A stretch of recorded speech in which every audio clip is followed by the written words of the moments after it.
شروع اللہ کا نام لے کر جو بڑا مہربان نہایت رحم والا ہے۔ سب تعریف اللہ ہی کو ہے جس نے اپنے محبوب بندے محمد صلی اللہ علیہ وآلہ وسلم پر یہ کتاب نازل کی اور اس میں کسی طرح کی کجی اور پیچیدگی نہ رکھی، بلکہ سیدھی اور سلیس اتاری تاکہ لوگوں کو عذاب سخت سے جو اس کی طرف سے آنے والا ہے ڈرائے، اور مومنوں کو جو نیک عمل کرتے ہیں خوشخبری سنائے کہ ان کے لیے ان کے کاموں کا نیک بدلہ یعنی بہشت ہے جس میں وہ ہمیشہ رہیں گے، اور ان لوگوں کو بھی ڈرائے جو کہتے ہیں کہ اللہ نے کسی کو بیٹا بنا لیا ہے۔ ان کو اس بات کا کچھ بھی علم نہیں اور نہ ان کے باپ دادا ہی کو تھا۔ یہ بڑی سخت بات ہے جو ان کے منہ سے نکلتی ہے، اور کچھ شک نہیں کہ یہ جو کچھ کہتے ہیں محض جھوٹ ہے۔ اے پیغمبر، اگر یہ اس کلام پر ایمان نہ لائیں تو شاید تم ان کے پیچھے رنج کر کر کے اپنے تئیں ہلاک کر دو گے۔ جو چیز زمین پر ہے ہم نے اس کو زمین کے لیے زینت بنایا ہے تاکہ لوگوں کی آزمائش کریں کہ ان میں کون اچھے عمل کرنے والا ہے، اور جو چیز زمین پر ہے ہم اس کو نابود کر کے بنجر میدان کر دیں گے۔ کیا تم خیال کرتے ہو کہ غار اور لوح والے ہماری نشانیوں میں سے عجیب تھے؟ جب وہ نوجوان غار میں جا رہے تو کہنے لگے کہ اے ہمارے پروردگار، ہم پر اپنے ہاں سے رحمت نازل فرما اور ہمارے کام میں درستی کے سامان مہیا کر۔ تو ہم نے غار میں کئی سال تک ان کے کانوں پر نیند کا پردہ ڈالے رکھا، یعنی ان کو سلائے رکھا، پھر ان کو جگہ اٹھایا تاکہ معلوم کریں کہ جتنی مدت وہ غار میں رہے دونوں جماعتوں میں سے اس کی مقدار کس کو خوب یاد ہے۔ ہم ان کے حالات تم سے صحیح صحیح بیان کرتے ہیں۔ وہ کئی نوجوان تھے جو اپنے پروردگار پر ایمان لائے تھے، اور ہم نے ان کو اور زیادہ ہدایت دی تھی، اور ان کے دلوں کو مربوط یعنی مضبوط کر دیا۔ جب وہ اٹھ کھڑے ہوئے تو کہنے لگے کہ ہمارا پروردگار آسمانوں اور زمین کا مالک ہے، ہم اس کے سوا کسی کو معبود سمجھ کر نہ پکاریں گے۔ اگر ایسا کیا تو اس وقت ہم نے بے عقلی کی بات کی۔ ان ہماری قوم کے لوگوں نے اس کے سوا اور معبود بنا رکھے ہیں، بھلا یہ ان کے معبود ہونے پر کوئی کھلی دلیل کیوں نہیں لاتے؟ تو اس سے زیادہ کون ظالم ہے جو اللہ پر جھوٹ باندھے؟ اور جب تم نے ان مشرکوں سے اور جن کی یہ اللہ کے سوا عبادت کرتے ہیں ان سے کنارہ کر لیا ہے تو غار میں چل رہو، تمہارا پروردگار تمہارے لیے اپنی رحمت وسیع کر دے گا اور تمہارے کاموں میں آسانی کے سامان مہیا کرے گا۔ اور جب سورج نکلے تو تم دیکھو کہ دھوپ ان کے غار سے داہنی طرف سمٹ جائے، اور جب غروب ہو تو ان سے بائیں طرف کترا جائے، اور وہ اس غار کے کشادہ حصے میں تھے۔ یہ اللہ کی نشانیوں میں سے ہیں، جس کو اللہ ہدایت دے وہ ہدایت یاب ہے، اور جس کو گمراہ رہنے دے تو تم اس کے لیے کوئی دوست راہ بتانے والا نہ پاؤ گے۔ اور تم ان کے متعلق خیال کرو کہ وہ جاگ رہے ہیں حالانکہ وہ سوتے ہیں،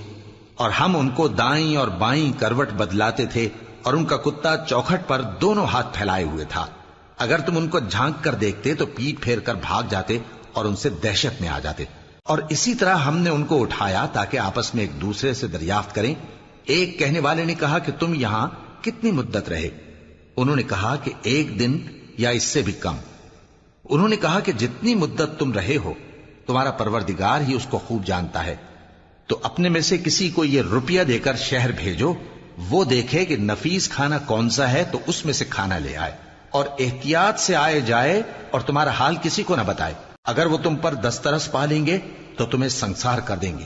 یا پھر اپنے مذہب میں داخل کر لیں گے، اور اس وقت تم کبھی فلاح نہیں پاؤ گے۔ اور اسی طرح ہم نے لوگوں کو ان کے حال سے خبردار کر دیا تاکہ وہ جانیں کہ اللہ کا وعدہ سچا ہے، اور یہ کہ قیامت جس کا وعدہ کیا جاتا ہے اس میں کچھ شک نہیں۔ اس وقت لوگ ان کے بارے میں باہم جھگڑنے لگے اور کہنے لگے کہ ان کے غار پر عمارت بنا دو۔ ان کا پروردگار ان کے حال سے خوب واقف ہے۔ جو لوگ ان کے معاملے میں غلبہ رکھتے تھے وہ کہنے لگے کہ ہم ان کے غار پر مسجد بنائیں گے۔ بعض لوگ اٹکل پچو کہیں گے کہ وہ 3 تھے اور چوتھا ان کا کتا تھا، اور بعض کہیں گے کہ وہ 5 تھے اور چھٹا ان کا کتا تھا، اور بعض کہیں گے کہ وہ 7 تھے اور 8واں ان کا کتا تھا۔ کہہ دو کہ میرا پروردگار ہی ان کے شمار سے خوب واقف ہے،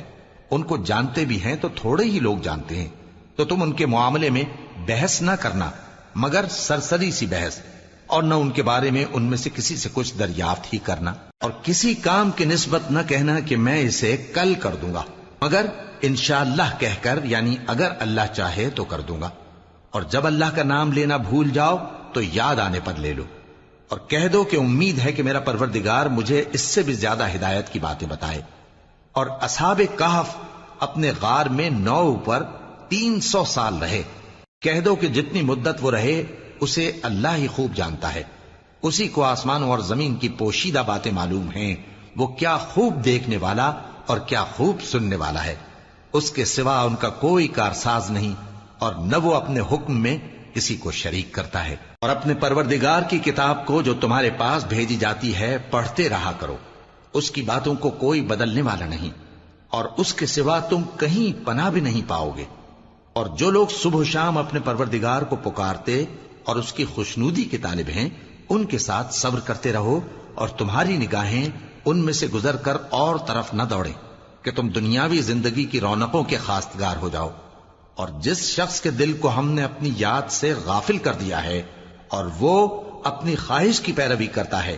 اور اس کا کام حد سے بڑھ گیا ہے، اس کا کہا نہ ماننا۔ اور کہہ دو کہ لوگوں، یہ قرآن تمہارے پروردگار کی طرف سے برحق ہے، تو جو چاہے ایمان لائے اور جو چاہے کافر رہے۔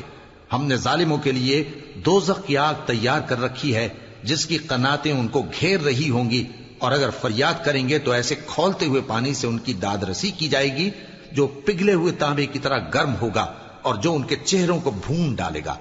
ان کے پینے کا پانی بھی برا اور آرام گاہ بھی بری۔ اور جو ایمان لائے اور کام بھی نیک کرتے رہے تو ہم نیک کام کرنے والوں کا اجر ضائع نہیں کرتے۔ ایسے لوگوں کے لیے ہمیشہ رہنے کے باغ ہیں جن میں ان کے محلوں کے نیچے نہریں بہ رہی ہیں، ان کو وہاں سونے کے کنگن پہنائے جائیں گے، اور وہ باریک دیبا اور اطلس کے سبز کپڑے پہنا کریں گے، اور تختوں پر تکیے لگا کر بیٹھا کریں گے۔ کیا خوب بدلہ اور کیا خوب آرام گاہ ہے۔ اور ان سے 2 شخصوں کا حال بیان کرو جن میں سے ایک کو ہم نے انگور کے 2 باغ عنایت کیے تھے اور ان کے گردا گرد کھجوروں کے درخت لگا دیے تھے، اور ان کے درمیان کھیتی پیدا کر دی تھی۔ دونوں باغ کثرت سے پھل لاتے اور اس کی پیداوار میں کسی طرح کی کمی نہ ہوتی، اور دونوں میں ہم نے ایک نہر بھی جاری کر رکھی تھی، اور اس طرح اس شخص کو ان کی پیداوار ملتی رہتی تھی۔ تو ایک دن جبکہ وہ اپنے دوست سے باتیں کر رہا تھا، کہنے لگا کہ میں تم سے مال و دولت میں بھی زیادہ ہوں اور جتھے اور جماعت کے لحاظ سے بھی زیادہ عزت والا ہوں، اور ایسی شیخیوں سے اپنے حق میں ظلم کرتا ہوا اپنے باغ میں داخل ہوا۔ کہنے لگا کہ میں نہیں خیال کرتا کہ یہ باغ کبھی تباہ ہو، اور نہ خیال کرتا ہوں کہ قیامت برپا ہو، اور اگر میں اپنے پروردگار کی طرف لوٹایا بھی جاؤں تو وہاں ضرور اس سے اچھی جگہ پاؤں گا۔ تو اس کا دوست جو اس سے گفتگو کر رہا تھا کہنے لگا کہ کیا تم اس ذات سے کفر کرتے ہو جس نے تم کو مٹی سے پیدا کیا، پھر نطفے سے، پھر تمہیں پورا آدمی بنایا؟ مگر میں تو یہ کہتا ہوں کہ اللہ ہی میرا پروردگار ہے، اور میں اپنے پروردگار کے ساتھ کسی کو شریک نہیں کرتا۔ اور جب تم اپنے باغ میں داخل ہوئے تو تم نے ما شاء اللہ لا قوت الا باللہ کیوں نہ کہا؟ اگر تم مجھے مال و اولاد میں اپنے سے کمتر دیکھتے ہو تو عجب نہیں کہ میرا پروردگار مجھے تمہارے باغ سے بہتر عطا فرمائے، اور تمہارے اس باغ پر آسمان سے آفت بھیج دے تو وہ صاف میدان ہو جائے،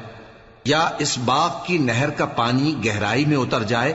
تو پھر تم اسے تلاش نہ کر سکو، اور اس کے میووں کو عذاب نے آ گھیرا اور وہ اپنی چھتریوں پر گر کر رہ گیا، تو جو مال اس نے اس پر خرچ کیا تھا اس پر حسرت سے ہاتھ ملنے لگا اور کہنے لگا کہ کاش میں اپنے پروردگار کے ساتھ کسی کو شریک نہ بناتا۔ اس وقت اللہ کے سوا کوئی جماعت اس کی مددگار نہ ہوئی اور نہ وہ بدلہ لے سکا۔ یہاں سے ثابت ہوا کہ حکومت سب اللہ کی ہے،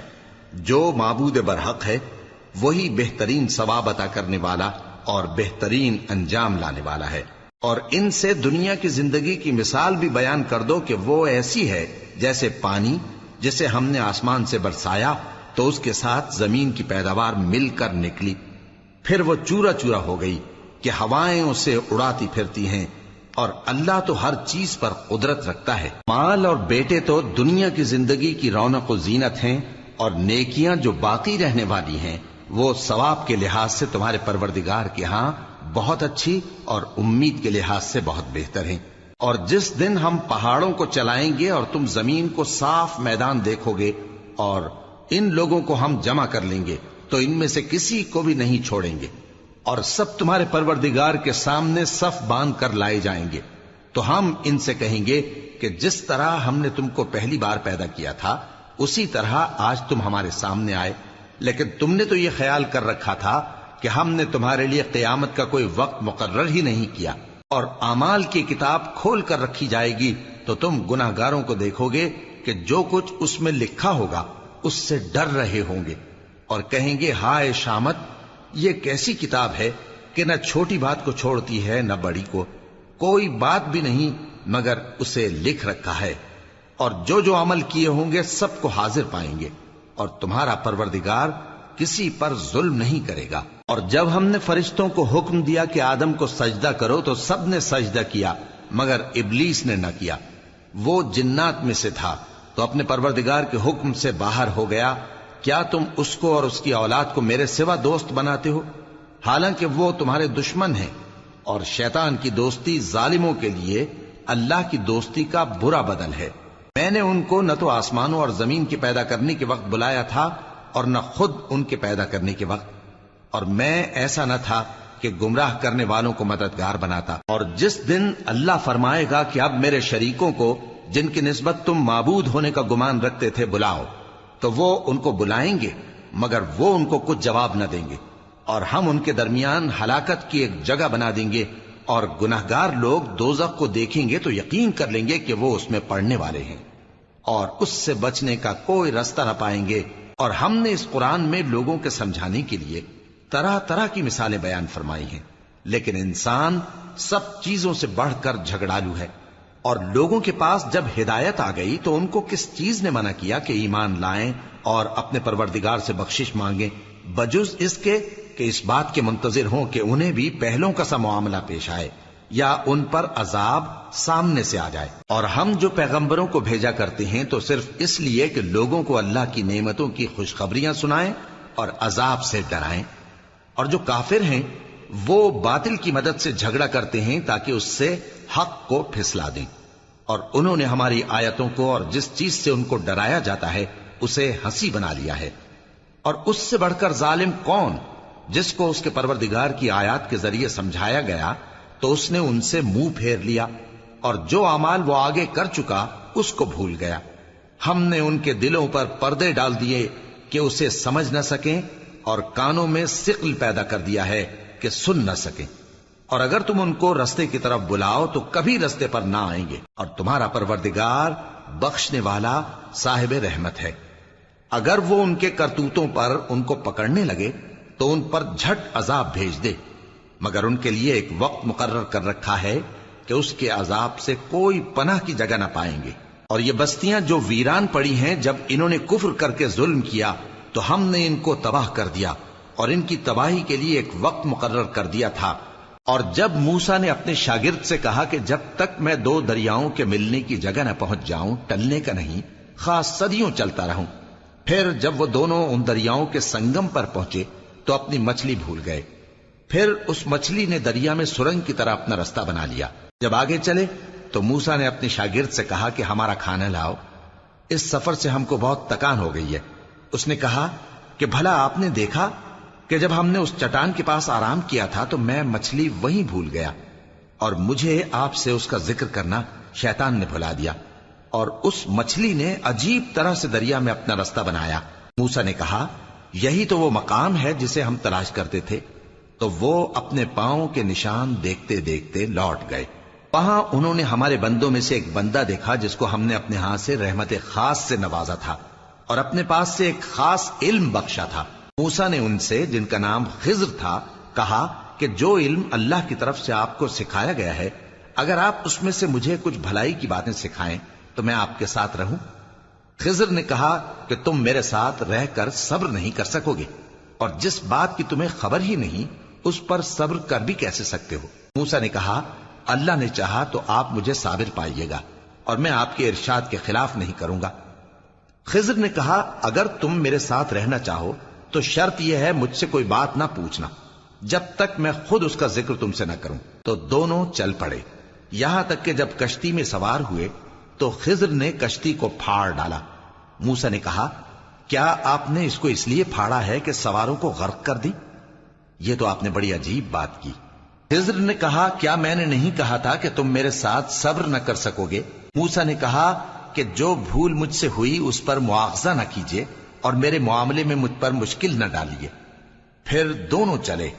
یہاں تک کہ رستے میں ایک لڑکا ملا تو خضر نے اسے مار ڈالا۔ موسیٰ نے کہا کہ آپ نے ایک بے گناہ شخص کو ناحق بغیر قصاص کے مار ڈالا، یہ تو آپ نے بری بات کی۔ خضر نے کہا کیا میں نے نہیں کہا تھا کہ تم سے میرے ساتھ صبر نہیں ہو سکے گا؟ انہوں نے کہا کہ اگر میں اس کے بعد پھر کوئی بات پوچھوں یعنی اعتراض کروں تو مجھے اپنے ساتھ نہ رکھیے گا کہ آپ میری طرف سے عذر کے قبول کرنے میں حد کو پہنچ گئے ہیں۔ پھر دونوں چلے، یہاں تک کہ گاؤں والوں کے پاس پہنچے اور ان سے کھانا طلب کیا۔ انہوں نے ان کی ضیافت کرنے سے انکار کیا۔ پھر انہوں نے وہاں ایک دیوار دیکھی جو گرا چاہتی تھی تو خضر نے اس کو سیدھا کر دیا۔ موسیٰ نے کہا کہ اگر آپ چاہتے تو ان سے اس کا معاوضہ لے لیتے تاکہ کھانے کا کام چلتا۔ خضر نے کہا کہ اب مجھ میں اور تم میں علیحدگی، مگر جن باتوں پر تم صبر نہ کر سکے میں ان کا تمہیں بھید بتائے دیتا ہوں کہ وہ جو کشتی تھی غریب لوگوں کی تھی جو دریا میں محنت کر کے یعنی کشتیاں چلا کر گزارا کرتے تھے، اور ان کے سامنے کی طرف ایک بادشاہ تھا جو ہر اچھی کشتی کو زبردستی چھین لیتا تھا، تو میں نے چاہا کہ اسے عیبدار کر دوں تاکہ وہ اسے غصب نہ کر سکے۔ اور وہ جو لڑکا تھا اس کے ماں باپ دونوں مومن تھے، ہمیں اندیشہ ہوا کہ وہ بڑا ہو کر بد کردار ہوگا تو کہیں ان کو سرکشی اور کفر میں نہ پھنسا دے، تو ہم نے چاہا کہ ان کا پروردگار اس کی جگہ ان کو اور بچہ عطا فرمائے جو اخلاقی پاکیزگی میں بہتر اور محبت میں زیادہ قریب ہو۔ اور وہ جو دیوار تھی سو 2 یتیم لڑکوں کی تھی جو شہر میں رہتے تھے، اور اس کے نیچے ان کا خزانہ دفن تھا، اور ان کا باپ ایک نیک آدمی تھا۔ تو تمہارے پروردگار نے چاہا کہ وہ اپنی جوانی کو پہنچ جائیں اور پھر اپنا خزانہ نکالے۔ یہ تمہارے پروردگار کی مہربانی ہے، اور یہ کام میں نے اپنی طرف سے نہیں کیے، یہ ان باتوں کی حقیقت ہے جن پر تم صبر نہ کر سکے۔ اور تم سے ذوالقرنین کے بارے میں دریافت کرتے ہیں، کہہ دو کہ میں اس کا کسی قدر حال تمہیں پڑھ کر سناتا ہوں۔ ہم نے اس کو زمین میں بڑا اقتدار دیا تھا اور ہر طرح کا سامان اس کو عطا کیا تھا، تو اس نے ایک سفر کا سامان کیا، یہاں تک کہ جب سورج کے غروب ہونے کی جگہ پہنچا تو اسے ایسا پایا کہ ایک کیچڑ والے چشمے میں ڈوب رہا ہے، اور اس چشمے کے پاس ایک قوم دیکھی۔ ہم نے کہا ذوالقرنین تم ان کو خواہ تکلیف دو خواہ ان کے بارے میں بھلائی اختیار کرو، دونوں باتوں کی تم کو قدرت ہے۔ ذوالقرنین نے کہا کہ جو کفر و بد کرداری سے ظلم کرے گا اسے ہم سزا دیں گے، پھر وہ اپنے پروردگار کی طرف لوٹایا جائے گا تو وہ بھی اسے بڑا عذاب دے گا، اور جو ایمان لائے گا اور عمل نیک کرے گا اس کے لیے بہت اچھا بدلہ ہے، اور ہم اپنے معاملے میں اس سے نرم بات کہیں گے۔ پھر اس نے ایک اور سامان سفر کیا، یہاں تک کہ سورج کے طلوع ہونے کے مقام پر پہنچا تو دیکھا کہ وہ ایسے لوگوں پر طلوع ہوتا ہے جن کے لیے ہم نے دھوپ سے بچاؤ کی کوئی اوٹ نہیں بنائی تھی۔ حقیقت یوں ہی تھی، اور جو کچھ اس کے پاس تھا ہم کو سب کی خبر تھی۔ پھر اس نے ایک اور سفر کا سامان کیا، یہاں تک کہ 2 اونچے سیدھے پہاڑوں کے درمیان پہنچا تو دیکھا کہ ان کے اس طرف کچھ لوگ ہیں کہ بات کو سمجھ نہیں سکتے۔ ان لوگوں نے کہا کہ اے ذوالقرنین، یاجوج اور ماجوج اس علاقے میں فساد کرتے رہتے ہیں، بھلا ہم آپ کے لیے خرچ کا انتظام کر دیں کہ آپ ہمارے اور ان کے درمیان ایک دیوار کھینچ دیں۔ ذوالقرنین نے کہا کہ خرچ کا جو مقدور اللہ نے مجھے بخشا ہے وہ بہت اچھا ہے، تم مجھے قوت بازو سے مدد دو، میں تمہارے اور ان کے درمیان ایک مضبوط رکاوٹ بنا دوں گا۔ تم لوہے کے بڑے بڑے تختے میرے پاس لاؤ۔ چنانچہ کام جاری کر دیا گیا، یہاں تک کہ جب اس نے دونوں پہاڑوں کے درمیان کا حصہ برابر کر دیا اور کہا کہ اب اسے دھوکو، یہاں تک کہ جب اس کو دھونک دھونک کر آگ کر دیا تو کہا کہ اب میرے پاس تانبا لاؤ کہ اس پر پگھلا کر ڈال دوں۔ پھر ان میں یہ قدرت نہ رہی کہ اس پر چڑھ سکیں، اور نہ یہ طاقت رہی کہ اس میں نقب لگا سکیں۔ بولا کہ یہ میرے پروردگار کی مہربانی ہے، پھر جب میرے پروردگار کا وعدہ آ پہنچے گا تو اس کو ڈھا کر ہموار کر دے گا، اور میرے پروردگار کا وعدہ سچا ہے۔ اس روز ہم ان کو چھوڑ دیں گے کہ روئے زمین پر پھیل کر ایک دوسرے میں گھس جائیں گے، اور سور پھونکا جائے گا تو ہم سب کو جمع کر لیں گے، اور اس روز ہم جہنم کو کافروں کے سامنے لائیں گے جن کی آنکھیں میری یاد سے پردے میں تھیں اور وہ سننے کی طاقت نہیں رکھتے تھے۔ اب کیا کافر یہ خیال کرتے ہیں کہ وہ میرے بندوں کو میرے سوا اپنا کارساز بنائیں گے تو میں خفا نہیں ہوں گا؟ ہم نے ایسے کافروں کے لیے جہنم کی مہمانی تیار کر رکھی ہے۔ کہہ دو کہ ہم تمہیں ایسے لوگ بتائیں جو اعمال کے لحاظ سے بڑے نقصان میں ہیں؟ یہ وہ لوگ ہیں جن کی دوڑ دھوپ دنیا کی زندگی میں برباد ہو گئی اور وہ یہ سمجھے ہوئے ہیں کہ وہ اچھے کام کر رہے ہیں۔ یہ وہ لوگ ہیں جنہوں نے اپنے پروردگار کی آیتوں کو نہ مانا اور اس کے سامنے جانے سے انکار کیا، تو ان کے اعمال ضائع ہو گئے۔ سو ہم قیامت کے دن ان کے لیے کچھ بھی وزن قائم نہیں کریں گے۔ یہ ان کی سزا ہے، یعنی جہنم، اس لیے کہ انہوں نے کفر کیا اور ہماری آیتوں اور ہمارے پیغمبروں کی ہنسی اڑائی۔ جو لوگ ایمان لائے اور عمل نیک کیے ان کے لیے بہشت کے باغ بطور مہمانی ہوں گے، ہمیشہ ان میں رہیں گے اور وہاں سے مکان بدلنا نہ چاہیں گے۔ کہہ دو کہ اگر سمندر میرے پروردگار کی باتوں کے لکھنے کے لیے روشنائی ہو تو قبل اس کے کہ میرے پروردگار کی باتیں تمام ہوں سمندر ختم ہو جائے، اگرچہ ہم ویسا ہی اور اس کی مدد کو لائیں۔ کہہ دو کہ میں تمہاری طرح کا ایک بشر ہوں، البتہ میری طرف وہی آتی ہے کہ تمہارا معبود وہی ایک معبود ہے۔ تو جو شخص اپنے پروردگار سے ملنے کی امید رکھے چاہیے کہ عمل نیک کرے اور اپنے پروردگار کی عبادت میں کسی کو شریک نہ بنائے۔